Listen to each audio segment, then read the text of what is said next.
ഈശോ മിശിഹായ്ക്ക് സ്തുതിയായിരിക്കട്ടെ. ചില തെറ്റുകൾക്ക് ഒരു പ്രത്യേകതയുണ്ട്.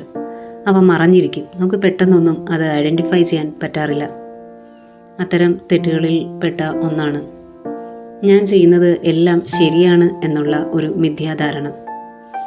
അപ്പോസ്തല പ്രവർത്തനങ്ങൾ 9-ാം അധ്യായത്തിൽ സാവൂളിൻ്റെ മാനസാന്തര കഥ വിവരിക്കുന്നുണ്ട്. 3-ാം നൂറ്റാണ്ടിൽ റോമ സാമ്രാജ്യത്തിൽ ക്രിസ്തുമതത്തെ ഇല്ലായ്മ ചെയ്യുവാൻ വേണ്ടി മുന്നിട്ട് നിന്ന് പ്രവർത്തിച്ചിരുന്ന ഒരു വ്യക്തിയായിരുന്നു സാവൂൾ.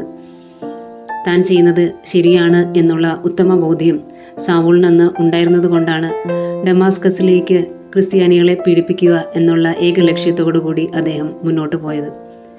ആ യാത്രയിൽ വെച്ചാണ് സാവൂളിന് ആദ്യത്തെ ക്രിസ്ത്യാനുഭവം ലഭിക്കുക. അന്ന് കർത്താവിൻ്റെ ശബ്ദം സാവൂൾ കേൾക്കുകയുണ്ടായി. സാവൂൾ സാവൂൾ, നീ എന്തിനെന്നെ പീഡിപ്പിക്കുന്നു?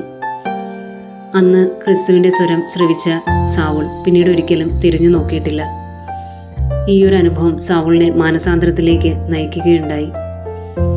താൻ ഇതുവരെ വിശ്വസിച്ചിരുന്ന എല്ലാം തെറ്റായിരുന്നു എന്നുള്ള ഉത്തമ ബോധ്യം സാവൂളിന് ലഭിക്കുകയുണ്ടായി.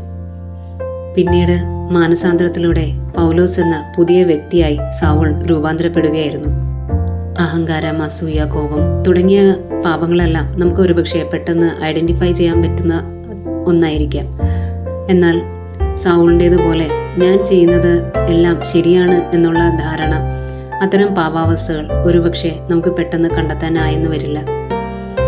നമ്മളറിയാതെയാണെങ്കിൽ പോലും അവയെല്ലാം ഈശോയെ വേദനിപ്പിക്കുന്നുണ്ട്.